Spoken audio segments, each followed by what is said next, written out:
नुकत्याच झालेल्या स्थानिक स्वराज्य संस्थांच्या निवडणुकांमध्ये भाजपच्या मतांची टक्केवारी कमी झाल्याचा दावा काँग्रेस नेत्यांनी केलाय। आमच्या जागा जरी कमी झाल्या असल्या तरी मतांची टक्केवारी वाढली असा दावा काँग्रेस नेते करतायत। काँग्रेसचे प्रदेशाध्यक्ष हर्षवर्धन सपकाळ यांच्या अध्यक्षतेखाली प्रदेश पदाधिकारी आणि जिल्हाध्यक्षांची संयुक्त बैठक सकाळी दादरमध्ये आयोजित करण्यात आली आहे। या बैठकीला माजी मुख्यमंत्री पृथ्वीराज चव्हाण, काँग्रेस वर्किंग कमिटीचे सदस्य बाळासाहेब थोरात, विधान परिषदेतील काँग्रेस पक्षाचे गटनेते सतेज उर्फ बंटी पाटील यांच्यासह प्रमुख नेते उपस्थित राहणार आहेत। स्थानिक स्वराज्य संस्था निवडणुकात काँग्रेसचा पराभव झालाच नाही असा दावा काँग्रेस नेते अभिजित वंजारी यांनी केलाय। उलट सत्ता येण्यापेक्षा राज्यात काँग्रेसच्या मतांचा टक्का वाढला यावर समाधानी असल्याचं वंजारी म्हणाले।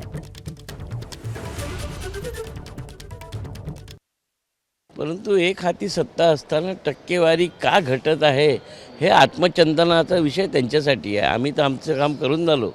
जनतेचे जे प्रश्न आहे, सामान्य माणसाची होरपळ, या राज्यात जो शेतकरी असेल, फेरीवाला असेल, बेरोजगार असेल, सामान्य माणूस हा कुठेही सुरक्षित नाही हे आम्ही येणाऱ्या अधिवेशनात दाखवून देऊ।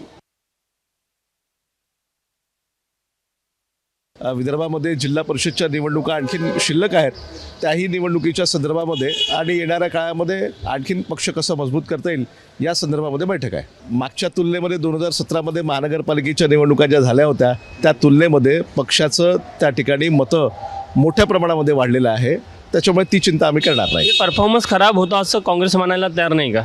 परफॉर्मन्स खराब असण्याचा प्रश्नच नाही। मी सांगितलं ना, मतं वाढलेली आहेत, सीट्स वाढलेल्या आहेत, मग परफॉर्मन्स खराब कसा राहील? सत्ता स्थापन करता नाही आली तो भाग वेगळा आहे, पण मी सांगितलं की एकूण जर मतांची आपण बेरीज वजाबाकी केली तर आजही आम्ही प्लसमध्ये आहोत। एबीपी माझा, उघडा डोळे बघा नीट।